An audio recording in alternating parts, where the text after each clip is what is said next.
అందరికీ నమస్కారం. ఎండాకాలం వచ్చిందంటే మనం మజ్జిగ, పెరుగు ఎక్కువ తింటూ ఉంటాం కదా! అయితే ఈ విధంగా కర్రీ చేసుకొని తింటే చాలా టేస్టీగా ఉంటుంది.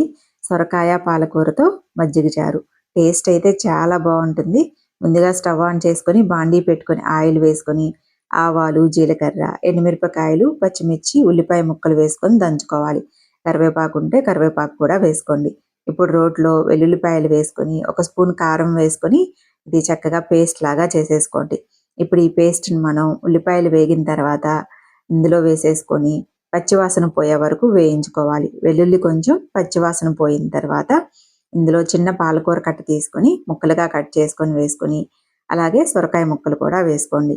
ఈ సొరకాయ ముక్కలంతా మనకి చక్కగా మెత్తగా ఉడికే వరకు ఉడికించుకోండి. మీడియం ఫ్లేమ్‌లో పెట్టుకొని ఉడికించుకోండి. ముక్క బాగా ఉడికిన తర్వాత చూడండి ఈ విధంగా మనకి మెత్తగా అయితే చాలు.